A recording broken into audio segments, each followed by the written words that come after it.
Elliot Johnson, former big leaguer, a man who probably would still be in the big leagues if he had availed himself of the torpedo bat. So, would you like to at least swing one of these torpedo bats right now? Have you? So I've never swung the torpedo per se, the way that they're built now, but I have swung one where it's tapered off at the end just a touch. I think that there's probably a little bit more, how do I say, marketing to this than anything else, Adam. It's still a Okay. round ball and a round bat, and you got to hit it square. Right. Keep in mind, not to be a hater, but a few of those home runs are fence scrapers and only home runs in Yankee Stadium to right field, which are F9s in every other ballpark, by the way. And third, also, it's kind of that. You remember the Barry Bonds effect when he came out and said that he Sure. was taking flaxseed, and sales of flaxseed the next day on Amazon or whatever it Right. was went up like 10,000%. So because it's the Yankees, because they're hitting home runs, because Nestor Cortez threw I don't know how many barrels that day, but it was kind of earth shattering. I think he had to see the trainer for his neck injury on how many balls were getting sent over the fence.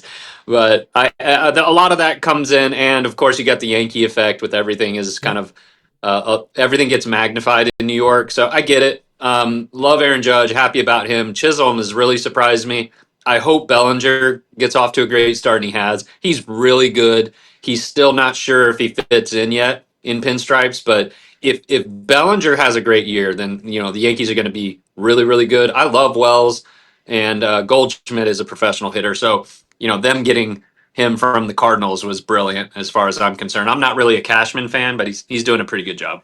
Yeah, he's still doing it. It's amazing that Brian Cashman's still the general manager of the Yankees because there have been lean years. They haven't won a title since '09. Like they've won one in the last 24 seasons, right? 24 seasons or 23 seasons? No, since 2000. So the last 24 years, they have won just one title. That is unheard of for the Yankees. Elliot Johnson is joining us here on the Adam Gold Show. I said earlier, had the Twins hit 15 home runs the first weekend and been using a torpedo bat, nobody would care. It wouldn't even be a story. But it's the Yankees, therefore it is a story. But the science behind it is that it has moved the bigger the barrel of the bat, which normally is toward the end of the bat, it has moved it from, let's say, a couple of inches from the end and then about 6 inches of sweet spot. It's moved it seems like 8 inches from the end. So, like most times you want to jam a hitter. You can't jam these guys now. You got to jam them by throwing it at their fists. Does Major League Baseball need to look? I'm not suggesting that they do, but as somebody who played in the big leagues, does Major League Baseball need to look at this to see if it's a conforming bat? No. So again, Adam, the conspiracy theory on is actually has less to do with the bats and more to do with the baseballs. If you remember during COVID, they juiced the balls. Yep. And, nothing to see here. Francisco Lindor should be thanking Rob Manfred every single day that he juiced the balls because I think he hit 40 home runs that year. He did. And he ends up getting sent over to the Mets and signed a big deal as a result because that was such a big part of his resume to that point. So I think that MLB got caught with their hand in the cookie jar changing things because they're trying to make the overall product more watchable. Okay. So instead of going that far, I think they've dialed back and they're still juicing the balls to a degree, but not nearly as much because they're trying to make it more watchable. They're trying to make it more enjoyable because if you have to go face like the Dodgers, for example, in a 4-game set, good luck because those guys are really friggin' good. Yeah. If you watch Glasnow last night, Austin Riley's a great baseball player. He took 98 down and away with a little bit of cut action, and then his next AB made an adjustment and looked for it, and it was a breaking ball, and he swung over the top. It's like you can't win. You got to pick one or the other. I would put him akin to probably facing Dwight Gooden back in the day, where you can't hit either fastball or breaking ball. You got to pick one. Right. So my money would be on the fastball because I don't think I would be able to hit that breaking ball. It was that special, or even Bob Gibson, for if you want to throw it way back, who had, elite fastball and breaking ball. Right. So good luck. I think that MLB is just trying to find ways to make the game a little bit more watchable. Whether or not they publish all that stuff, I think the torpedo bats are a distraction away from what they're probably actually doing. Ellie De La Cruz used the torpedo bat, I think, for the first time yesterday. Had a home run and 7 runs batted in. Elliot, it's because he had 2 home runs? Yeah, I think so. It's because of the torpedo bat, Elliot. Adam. Okay. Jason Dominguez is with the Yankees, and he's 1 for 8 with 3 punchies. Okay, is he swinging the Swiss cheese torpedo bat? What are we doing here? Is he using a torpedo bat? I don't know. Does it matter? Obviously it's a round not, ball. Elliot. It's a round ball and a round bat, Adam. Okay, and the laws of physics still apply. It's force equals mass times acceleration. It's not any more complicated than that. So if you can't square the baseball up, if you're not on time, it doesn't matter if you're swinging a torpedo bat, if you're swinging a USA Today, it doesn't matter what you're swinging. Okay, you've got to be able to time it up and find the good part of the baseball bat. Okay? I appreciate the good part of the ball. I appreciate you bringing up USA Today because, when I was a kid, USA Today was how we kept track of fantasy baseball. We didn't have daily internet, right? We had to wait till Tuesday for the National League, Wednesday for the American League stats to be printed out, so we would be able to keep track of our fantasy baseball teams. Rafael Devers from the Red Sox should order a dozen torpedo bats yesterday because he has struck out almost every time up this year. I think he's got, what does he have, a hit? I don't think he has a hit yet. And he's struck out a billion times. Right. So look, hitting is really, really hard. I want to be respectful to a guy. I don't want to pour salt in the wound, but look, you're not a good third baseman. Okay.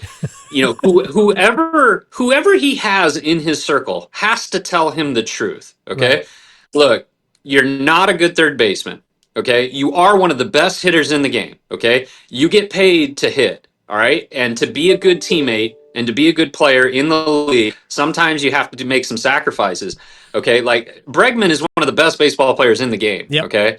And I hate saying that because of what he did in Houston, but it is what it is, okay? And they're paying him $40 million a year, and he is way better defensively. It's not even close. It's not even a conversation, okay? So Devers needs to grow up, okay? If you want to be a leader, sometimes you have to give to get, and he's not doing a good job of that. He's pouting, he's whining, he's crying. Cora's trying to make him feel better by trying to claim it was Hein Bloom's fault, okay? Which gives him a sacrificial lamb, and makes him kind of the enemy that everybody can point to because he's no longer in the organization. He's with the Cardinals now. So it was an easy scapegoat. And it hasn't alleviated things because his fingers are still burnt because he's no longer playing third base. Well, guess what? If you want to play third, be better at playing third base. And if you don't, guess what? It's a men's league. Sack up, okay? Go play first, or just go hit some home runs and quit crying. I hate to be that guy, but good grief, man. He is swinging the Swiss cheese torpedo bat right now, Adam, because he can't even find the thing. By the way, the most appropriate use of of a torpedo bat would have been the ball boy in Sacramento as a drone got too close to the field, and the ball boy took a baseball bat to the drone, crushed it.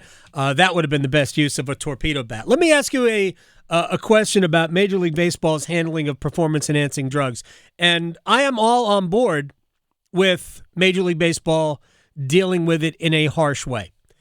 Jurickson Profar, who, maybe, 10 years ago was a super prospect, but hasn't worked out that way. He's a fringe player for the Braves, maybe a starter, but basically not a core player for them.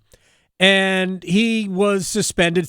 By the way, same substance that Manny Ramirez had tested positive for 16 years ago with the Dodgers. I believe it was 2009. More used for female fertility, which, hey, look, I appreciate Manny trying to start a family. So maybe it's the same thing with Jurickson Profar. 80-game suspension, loss of pay, but also it carries with it a postseason suspension, even though theoretically, Profar would be back and available to the Braves, June, July. So, and I just put on Twitter yesterday that why is baseball the only sport that does this when Aaron Ekblad, best defenseman for the Florida Panthers, serving a 20-game suspension for a performance-enhancing drug, will be back in the middle of the first series of the playoffs. In the National Football League, you can test positive for a performance-enhancing drug. First of all, they barely even notice it because it's commonplace, and they treat it like a groin pull. You're back in 4 games, and nobody cares about it unless you do it again, in which case you miss 8 games. But there's no postseason ban. Does Major League Baseball go too far in terms of eliminating you from the postseason? No, I love it. No, I absolutely love it. So, in a lot of ways, I have this conversation a lot with my network. A lot of ways, the punishment doesn't fit the crime because these guys end up making so much more money after these things happen, and it stays in your body and helps you produce at a higher clip than if it wasn't. Yeah. So what I'm saying is, so even though they're suspended right now, and you use Profar as the example, so he's going to go train and get ready because he knows when he comes back that he's going to get paid according to his contract. Yeah, he's not eligible for the playoffs, but I love that he shouldn't be eligible for the Okay. playoffs. Okay, and the reason why they don't in other sports is because the best players are probably on it. Like, I'll use football as an example. I remember a few years ago that the Texans had a linebacker that was rookie of the year. I think he got like an eight game suspension, and he still led the league in sacks. Yeah. I mean, and that was like one of the biggest like PR events. Like, hey, get that, sweep that under the rug as quickly as we can because we can't have people talking about this because it makes us look bad. I think they realize that most of those high achievers are probably on it. Baseball back in the day, the reason why testing got implemented is because they were going to do a survey, and if over 5% of the guys that were surveyed tested positive, then they were going to implement drug testing. And so the Players Association told everybody, hey, stop taking this. Well, the competitor and everyone said, well, I'm not going to stop taking it. Everybody else can, but I'm not going to. And I think it came in at closer to 10%. And so they implemented testing. So Yeah. I think that they should go get all of them. I think Profar gets it. 80 games is a slap on the wrist in comparison to what he's going to be able to accomplish this year and in the future also, just so you know. And it also puts into question all of his production up to this point because he is a good player. He had a great year last year in San Diego. It kind of reminds me of Robbie Cano, that everything that Robbie Cano did previously to getting finally caught is under scrutiny because who's to say that he wasn't doing it in the minor leagues in his entire career with the Yankees? Right. He just happened to get caught later on. So everything that this person has done from here on out is now in question, and it really delegitimizes everything they've done. So I applaud MLB for keeping them out of the playoffs, and I think other teams or other sports leagues should follow suit. I mean, my only disagreement is that I think your 80-game suspension plus the money that goes with it, which is already more harsh than any other sport, the NFL, NBA, and NHL, their suspensions for the first violation of this rule is a quarter of the season. It doesn't carry a postseason ban. I'm not saying those are more appropriate. I'm just saying Major League Baseball already goes twice as far, plus the loss of salary. I'd rather see the players come back for the postseason, but I get it. My question for those on the Twitter universe was more about why Major League Baseball does it, and I think it's because they're over the top when it comes to performance-enhancing drug use. Is that it's the statistics, it's the fact that it calls into question all of the records and the comparisons between eras and great players. I think that is what has driven Major League Baseball, not so much about cleaning up the sport, although I think that's part of it, but I think it's really more about protecting the history of the game than anything else. I don't think the other sports really care about the data that those players produced. No, that's a good point, good distinction. But what I would say for your first point about it not being, I don't think it's stringent enough, because if you really want to prevent people from risking it, then you make the punishment so great that Yep. they wouldn't even risk it in the first place. So if we want to keep the sanctity of the game, and we want to keep it as high as we all want it to be, then we have to have those things in place. And the answer to your question on why it's so stringent in MLB versus the other leagues, the players wanted it, Adam.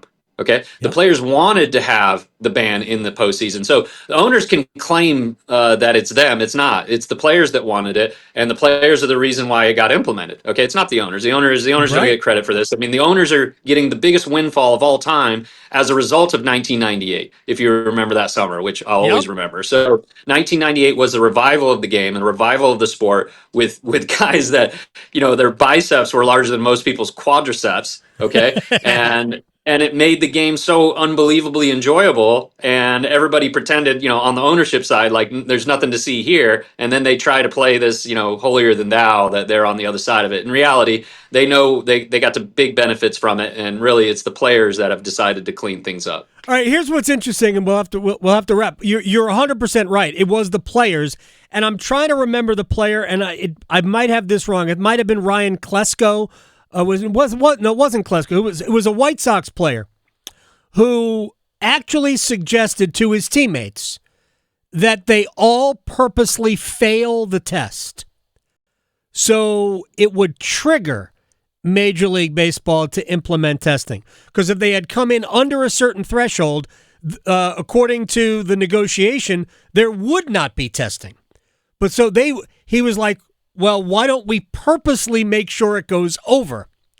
So we trigger testing, so we would force the league to do it. I agree with you. It was about players who were who wanted the game to be clean, to push it forward. But I also think that there is a community, and you remember the Capitol Hill hearings when Rafael Palmeiro pointed at the senators, right? And then he was the first guy. Right? He was the first guy that tested positive. The initial punishment was 15 games. Yeah. That's all it was. 15 games. And, then public pressure forced Major League Baseball to enhance it. Then there were more hearings and whatnot. And we are where we are based on, a 2014 rule change. And players saying, now I got to face this guy in the postseason. That's when the postseason ban came in. So it is about the players. Which makes sense. But keep in mind, when these guys are doing these things, they're taking jobs from people that are following the rules. Okay? Yeah. And they're taking their ability for them to be able to do that. So that's really, I mean, you can tell from my stance, I'm anti any of that stuff. I agree. And one of the things that I would encourage you to think about too, Adam, as it pertains to the sanctity of rules and the generations changing and what's going on. So like my generation, when I came in, was on the back end of the steroid era there. Okay. My first drug test was, here's a cup, fill it up with something and bring it back to me. Right. And then everyone after that was, shirt over your head, pants to your ankles. I have to see you go into the cup. Like, it's no joke. It's legit, guys. Okay. So if you think it's a joke, I promise you it's real deal testing that they do all the time. And if you perform really well, they come after you multiple times. Right. Okay. I had a couple good months in the big leagues and they tested me 4 times in those months randomly. I don't believe it. And then, so how is this guy doing well? That's insulting. Right. So here's the thing I would challenge against you. Max Scherzer. Yeah, thank you for bringing that back. You got it. But here's the thing I want you to remember. The old school guys used to take greenies like it was their job, and then they want to pretend like it didn't benefit them. Well, then why did you take it? So that they have this cognitive dissonance on what actually helped them versus what didn't, and they try to pretend them as if it didn't help them. And we all know it does, because if you take it today, you get an 80-game suspension. So obviously it does help. So that's one of those things I would challenge all those, the older guys that played in the 80s and early 90s. I would push back on that one, because they always pretend like it didn't help them, and that's absolute garbage. No question. By the way, I think it might have been Paul Konerko who suggested to his White Sox teammates that they all test positive, work it out so they test positive to trigger the testing. Elliot Johnson, my friend, I appreciate your time. We barely talked baseball, but we'll do it again very soon. Yeah, my pleasure, Adam. Take care.